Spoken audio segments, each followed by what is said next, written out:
Hey everyone, welcome to Reddit Readout. Today we are checking out Rules Horror. Story 1. Multiple Fatalities at Haunted Cursed Objects Exhibition. The Haunted/Cursed Objects Exhibition, which featured items that had caused gruesome deaths of their owners or anyone else that got close to them, was another stunt by Professor Melvin. Professor Eric Melvin was one of those professors who thought he was too good for this little community college in Shady Grove, Maryland. I took his art history class, which he never shied away from telling everyone he had no time for. I was shocked to see that his teaching slides were just blurry photos that he took of the pages from a textbook with his phone. What Melvin had time for were stunts. His goals were to get the attention of the gazettes or be trending on social media. His earlier exhibition, which featured only blow-up prints of a screencap of a dating app profile, made the front page of the style section, and that was all that mattered.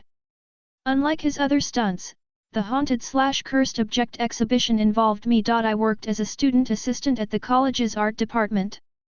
My jobs consisted of making photocopies, answering phones, and taking turns with other assistants to guard the gallery until 8 p.m. Melvin asked us assistants to help with the setting up of the Haunted/Cursed Objects show. We all politely declined, which annoyed Melvin a bit. He stared at me with the "just you wait" look. I came from a superstitious culture where there was always someone who knew someone who had fallen victim to dark magic. No one could pay me enough to touch those literally cursed things. As I was watching the delivery guys carrying the objects into the gallery, I was surprised by how modern the Haunted/Cursed objects were. I was expecting a creepy painting or a scary doll. Instead, there was a plasma TV, a recliner armchair, a turquoise necklace, a miniature fire station, and even an animatronic singing fish. Without additional decor, the exhibit looked more like a yard sale. The owner of the objects had a list of rules, but Melvin never bothered to look at it. He handed me a still sealed envelope. I read the rules aloud so that Melvin, my supervisor, and other student assistants could hear them too. Dear Professor Melvin, thank you for taking an interest in my collection. All of these objects have caused numerous misfortunes and deaths in the past. It is my sincere wish to not add any more tragedy to the collection's history. Please follow these rules carefully and may your show conclude without incident. Rule 1. Never be in the same room with any of these objects when the lights are off. Rule 2. Do not allow pregnant women anywhere near the Haunted/Cursed objects. Rule 3. The cursed pieces of jewelry have the power to entice people to wear them. Please make sure you have a system in place where people won't be able to touch them. Rule 4. Do not connect any device to the TV. Rule 5. Do not change the channel on the TV. If you or someone else did, you must change the channel back to channel 33. Rule 6. This should not happen if the above rules were followed, but if the little light on the gate of the miniature fire station starts to blink and makes a sound, run as far away as possible and call me directly. Melvin scoffed and said, if the exhibit ends without incident, where's the fun in that? Melvin then turned to me, hoping to get a reaction. I was taken aback. What was that supposed to mean? Did he just say he wanted something bad to happen? What are you planning, Melvin? The letter continued. My collection contains both cursed objects and haunted objects. Haunted objects are possessed by spirits and can cause fear, while cursed objects are deadly to anyone who interacts with them. The plasma TV is both, and is, therefore, the most dangerous. Please be extra careful around it. I took my concern about the assistant's safety to the dean, whose office was right next to the gallery. The dean laughed and asked me if I believe in curses and ghosts. I said that in Thailand, there was a phrase that said not believing is fine, but don't disrespect just in case, and that was my stance. The dean shook her head and just told me that if I was so scared then don't break any of the rules. For the first time working there, I felt less like a student talking to a well-meaning professor, and more like an employee whose concern was being brushed off by an apathetic employer. The first night with the Haunted/Cursed objects inside the gallery, I was guarding them with another student assistant. We behaved just like any other night as we just sat in the mailroom and watched YouTubers play Dead by Daylight. We could see what was going on in the gallery next door through the CCTV monitor. At 7:30, both of us heard a very loud thud coming from the gallery. I didn't see anything abnormal on the CCTV, so the other assistant and I both walked over to the gallery to check. We both saw a squirrel with its neck broken lying dead in front of the plasma TV.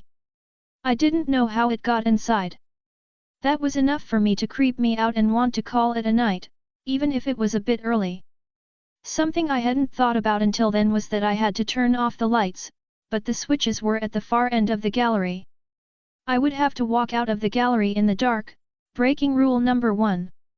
To avoid breaking the rule, I told the other student assistant to keep the door open and light the room up a bit with her phone's flashlight. It was a good thing that we both came from a culture that believe in curses and hauntings, so I didn't have to work too hard to convince her. I shut off all the lights and ran out. The other student assistant asked me what I would do the next night when I would have to guard the gallery alone. I told her I would probably just leave the gallery's lights on for one night. I got to the mailroom the next day at around 10:00 am and there was a commotion. One of the haunted/cursed objects, a turquoise necklace, was missing. I asked my supervisor bluntly if it was our fault, but one of the professors said he saw it early that morning, which meant that it wasn't stolen overnight. Since this had nothing to do with me, I just went to class. In the evening, it was time for me to guard the gallery alone and I started the night by just watching people play Dead by Daylight to pass the time. In between one of the matches, I looked over at the CCTV monitor and saw a lanky man in ragged clothing staring at the plasma TV. Normally, a strange person walking into a gallery would not be a cause for concern. I mean, that was the point of having an exhibition. But, two things made me run to the gallery. 1. I could see that the man had a flickering glow on his face, which meant that the TV was turned on. The TV wasn't supposed to be plugged in and turned on until the official opening ceremony on Friday. And 2, he was changing the channel. The man did not notice me despite me asking him repeatedly to step away from the TV so that I could switch it off. I considered just pulling the plug, but the man looked scary. What if the moment I unplugged the TV he decided to jump me? The man kept staring at the plasma TV with his mouth slightly opened, seemingly in a trance. Up close, I could see that he was unshaven and his eyes were bloodshot red. His fingers kept pushing the button that changed the channel, despite the screen only showing static. I did not know what to do. The man technically wasn't doing anything wrong since we didn't announce the rules to the public. There wasn't any sign that said don't touch the TV and don't change the channel. I can't tell the security guard to kick him out just because of his disheveled appearance. This is a public college, so he has the right to be there as much as anyone else. I decided to go back to the mailroom to watch more YouTube videos, hoping that he would leave on his own before closing time. When it was 8 p.m. and he was still doing the same thing, I called my supervisor to ask her about my options. She said to ask the security guards at the front of the school for help. I brought 2 security guards back with me to the gallery. Once we arrived, we found the man seemingly strangling himself on the floor in front of the plasma TV. The TV screen showed a very old black and white POV shot of a person being strangled by another man who had a sadistic glee on his face. One of the security guards rushed in to help the man while the other one radioed his superior to call for an ambulance. I was horrified by what I saw. The face on the screen of a smiling man started out staring downward at the person he was strangling. But after a while, he looked up right at the camera like he was looking at me. As I was backing away from the chaos, an elevator next to the gallery made a sound. Someone was coming down from the 4th floor? No one should have been upstairs since this was already past 8 p.m., building did not have any night classes. Once the elevator door was opened, a cleaning lady who was inside turned around. Her eyes were gouged out and there was blood all over. She held her hands up and ran out of the elevator toward me. She tried to grab onto my shirt collar but her hands missed, and she collapsed on the ground. She was wearing the missing necklace. I was so scared, I was on the floor and didn't even remember falling. The security guards, who looked shocked and traumatized themselves, told me that I didn't have to wait for the paramedics with them. And so, I just bolted home. I had a hard time sleeping that night, with the image of the cleaning lady without her eyes rushing toward me burning into my brain. I decided to go back to the college the next day to rip everyone a new one. The dean, my supervisor, and especially Melvin for allowing this to happen. I also just wanted to get some updates on the cleaning lady and the man. On my way to the department building, a pregnant woman was walking right beside me. As we got closer to the entrance of the art building, I realized she was about to go through an entrance close to the gallery. Remembering the rules about pregnant women, I stopped her. I politely asked her what was she there for. She seemed annoyed and answered that Professor Melvin asked her to meet with him for an acting job. She was going to be in his experimental films. He asked her to wait for him inside the gallery. There was no doubt in my mind, Melvin was deliberately challenging the rules. I asked the woman to wait and called the other student assistant to ask if Melvin was in. She said Melvin never showed up to his morning class and could not be reached. Before I hung up, the student assistant told me that the man who strangled himself died but the cleaning lady survived. The cleaning lady told the police at the hospital that she didn't steal the necklace. Melvin paid her $50 to wear the turquoise necklace for a day as part of his experimental film. I turned to the pregnant woman. She was not allowed to go into the building, and to go shop at the bookstore in a different building instead. I will tell Melvin to meet her there.